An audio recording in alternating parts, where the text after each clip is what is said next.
स्वागत है आप सभी का आपके अपने चैनल एकलव्य एजुकेशन सेंटर की इस नए वीडियो में। दोस्तों, आज की इस वीडियो में हम यह जानने का प्रयास करेंगे कि करेला की फसल में शैम्पू और देसी दारू के प्रयोग करने से हमें क्या क्या लाभ प्राप्त हो सकते हैं, और इसके साथ यह भी जानने का प्रयास करेंगे कि हम अपनी करेला की फसल में शैम्पू और देसी दारू का प्रयोग कैसे कर सकते हैं। यानी करेला की फसल में शैम्पू और देसी दारू के प्रयोग करने के सही रणनीति पर हम विस्तार से जानकारी प्राप्त करने की कोशिश करेंगे इस वीडियो में। तो चलिए इस बेहद ही महत्वपूर्ण वीडियो की शुरुआत करते हैं। जैसा कि आप जानते ही हैं कि करेला एक ऐसी फसल है जिसकी खेती बरसात के मौसम में करके हम ज़्यादा से ज़्यादा लाभ प्राप्त करने में सफल हो सकते हैं। लेकिन मौजूदा दौर के काफ़ी संख्या में किसान यही सोचते हैं कि हम अपने करेला की फसल में कौन कौन से दवाओं का स्प्रे करें, कौन कौन से खादों का प्रयोग करें, जिससे जो हमारा करेला की फसल है वह जल्दी से ग्रोथ कर सके और उसमें ज़्यादा से ज़्यादा फूल और फल लगने की संभावनाएं बढ़ सकें। उन्हीं प्रयोगों में वह तमाम खादों का प्रयोग करते हैं, जैसे नाइट्रोजन, फास्फोरस, जाइम, जिंक, और इसके साथ साथ गोबर, सड़े हुए गोबर का खाद भी प्रयोग करते हैं।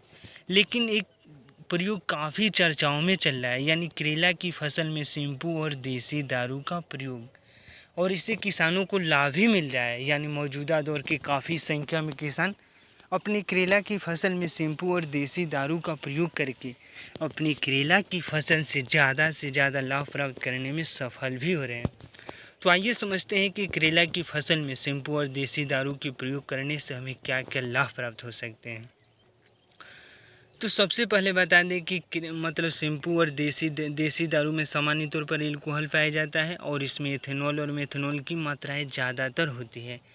यानी एथेनॉल और मेथनॉल एक कीटनाशक दवा के रूप में भी कार्य करता है, और एथेनॉल और मेथनॉल गन्ने से बनता है, चावल से बनता है और आलू से बनता है। यानी इन सभी के फर्मेंटेशन की प्रक्रियाओं के द्वारा ही एथेनॉल और मेथनॉल का निर्माण होता है। तो इस तरह से यह कीटनाशक दवा के रूप में भी कार्य करता है। यानी जैसे इसके प्रयोग की बातें करते हैं तो हम इसका प्रयोग छिड़काव के माध्यम से भी कर सकते हैं।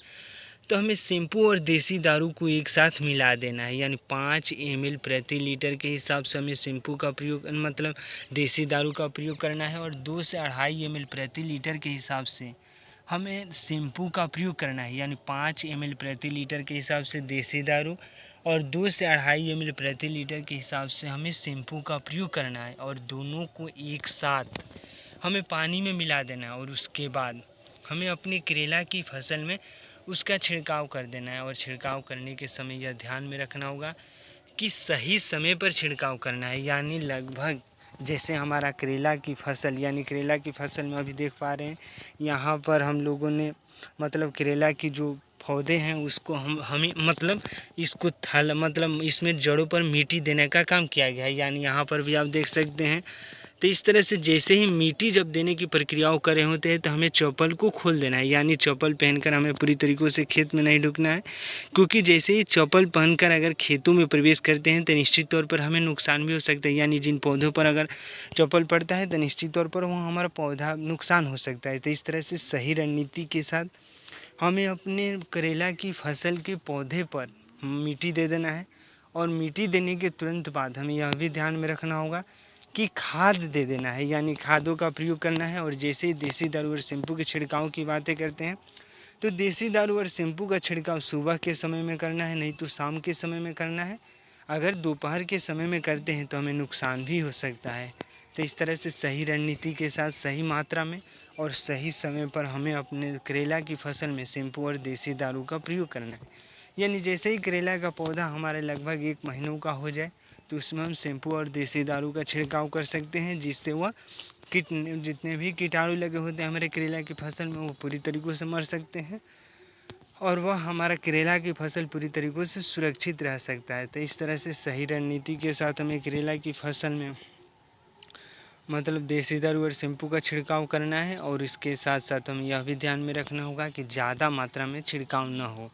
हमें मिनिमम मात्रा में पहली बार छिड़काव करना है, और इसके साथ साथ हमें यह भी ध्यान में रखना होगा कि पौधे पर यानी प्रत्येक पौधे पर वो मतलब छिड़काव हो सके, जिससे जो हमारा पौधा है जल्दी से ग्रोथ कर सके। तो आज की इस बेहद ही महत्वपूर्ण वीडियो में बस इतना ही। अगर आप हमारे चैनल के साथ नए जुड़े हैं और वीडियो अच्छा लग रहा है, कुछ सीख पा रहे हैं इस वीडियो के माध्यम से, तो हमारे चैनल को कर दीजिए सब्सक्राइब, ताकि हमारे द्वारा अपलोड किया गया हर वीडियो आपके पास सबसे पहले पहुंच जाए और हम तथा हमारी टीम भी उत्साहित महसूस करें, क्योंकि खेती करने के सही रणनीति में हम थोड़ा सा भी सहयोग करने में सफल हो रहे हैं। तो हमें दीजिए इजाज़त। धन्यवाद। Thank you.